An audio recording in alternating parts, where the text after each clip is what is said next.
Murray from Murray Bishop Music. We're going to start a little series on marking your score. As a musical director, there is nothing more frustrating than standing at the front of a band, conducting away and having to stop and correct the same things over and over and over again. Why? Because people forget them. It always amazes me that if you walk into a professional orchestra or professional pit, the scores have markings all over them.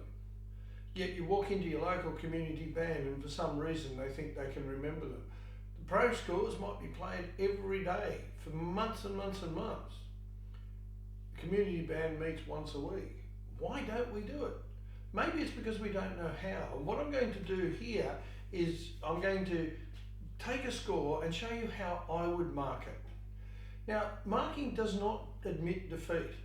Marking highlights what you do. And I'm going to just use simple pencil because that's what you should have in your case, should have on your stand, or at least someone in the section should have one. There's always the joke about the section pencil.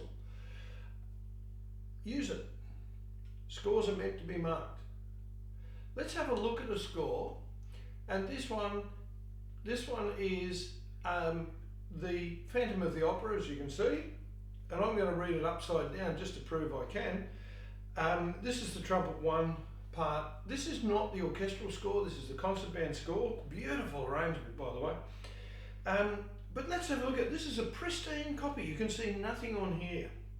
So what do we need to mark? The first thing we're going to mark for me is key changes.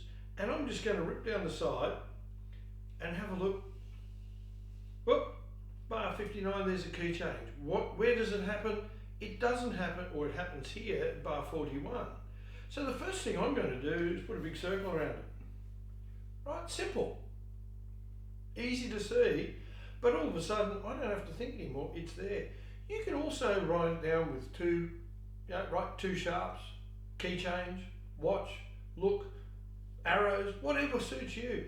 I tend to avoid using highlighters, first of all because I don't like permanent markings on scores, but secondly, under certain lighting conditions, the highlighter can actually blank out what you're trying to look at. So we keep going, and down the bottom, on that bottom line at 85, here's another one. Right, so I've now just marked on that front page, I've just solved a lot of problems.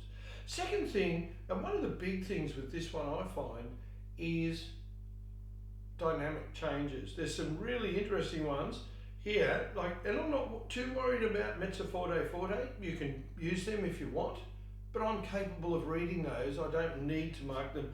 What I do need to mark though is the changes. And you have a look here. There are so many of them coming through. So many changes as we're going through. Not only are you doing this, but you're also doing a bit of homework on your score too, which is not a bad thing. Right, there we are. I've just marked them. They're now identified, so I can see these.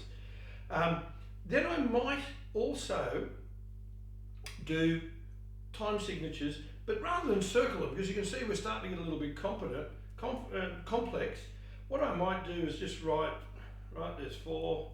Now, 6/8, am I beating this in 2, or is the conductor beating it in 2? So I might just write 2. You've got to excuse me, I'm writing upside down so you can see. But there we are, we have all that sort of thing going through, back into 4 at that point. 2, 4, 2, 4. You know, as you're going through, just above the score, you know what's happening there. It's easy. Last thing that I will do is things like this. Caesuras, cuts. And I might think, well, I'm going to miss that, so I'm going to draw a little pair of glasses on it. So that means watch the conductor, have a look. If I've got a piece that I'm not sure where the rhythm is, we might change back so I can change pages. Okay, we've done that page. I've turned that over, I'm now on to another page. I'm just having a quick look here just to go, well, what's hard? All right, I'm going to go right down onto the far end here.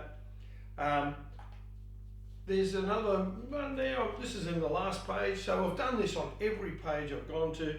I'll write, dynamic changes, etc. Time signatures, key signatures again. You're doing the same thing. Doesn't take long. But I might go, well, okay, I need to see that this, for instance, this is happening, this note here is happening on the and of 4. So I might go 1, 2, 3, 4, and. So I've spelt it out so I know exactly where it lies.